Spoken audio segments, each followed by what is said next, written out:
Record ഭേദിച്ച് പത്തനംതിട്ട ജില്ലയിൽ വേനൽച്ചൂട് ശക്തി പ്രാപിക്കുമ്പോൾ അതിനേക്കാൾ ശക്തിയായി ജനങ്ങൾക്കിടയിൽ ലോക്സഭാ തെരഞ്ഞെടുപ്പിന്റെ പ്രചരണ ചൂടും ശക്തമാകുന്നു. തെരഞ്ഞെടുപ്പ് തീയതി നിലവിൽ വന്നതിനു ശേഷം പ്രബലമായ 3 മുന്നണികളും മണ്ഡലങ്ങൾ കേന്ദ്രീകരിച്ച് പ്രചരണം ശക്തമാക്കുകയാണ്. പ്രധാനമന്ത്രി ജില്ലാ ആസ്ഥാനത്ത് വന്നുപോയതിനു ശേഷം BJP സ്ഥാനാർത്ഥി അനിൽ കെ ആന്റണി കഴിഞ്ഞ ദിവസം പത്തനംതിട്ട നഗരം, അടൂർ, പന്തളം മേഖലകളിലാണ് പ്രചരണം നടത്തിയത്. LDFന്റെ ഇത്തവണത്തെ പ്രധാന പ്രചരണം കർഷകർ, വിദ്യാർത്ഥികൾ, യുവജനങ്ങൾ, കുടുംബശ്രീ പ്രവർത്തകർ തുടങ്ങി വ്യത്യസ്ത മേഖലയിൽ പ്രവർത്തിക്കുന്നവരുമായി സംവാദം നടത്തിയാണ് പ്രചരണം ഉഷാറാക്കുന്നത്. പല സ്ഥലങ്ങളിലായി LDF സ്ഥാനാർത്ഥി ഡോക്ടർ തോമസ് ഐസക് മുഖാമുഖം പരിപാടിയും റോഡ് ഷോ എന്നിവയും സംഘടിപ്പിക്കുന്നുണ്ട്. തിരഞ്ഞെടുപ്പ് തീയതിക്ക് മുൻപേ തന്നെ UDF സംസ്ഥാന നേതാക്കളുടെ സമരാഗ്നി പദയാത്രയുമായി പ്രചരണത്തിൽ കളം നിറഞ്ഞ UDF സ്ഥാനാർത്ഥി ആന്റോ ആന്റണിയും വോട്ടഭ്യർത്ഥിച്ച് മുന്നേറുകയാണ്.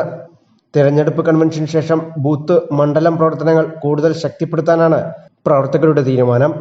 വേനൽ ശക്തമാകുമ്പോഴും ആവേശമൊട്ടും ചോരാതെ ഓരോ വോട്ടർമാരെയും നേരിട്ട് കാണാനാണ് സ്ഥാനാർത്ഥികളും ശ്രമിക്കുന്നത്. News bureau, Pathanamthitta.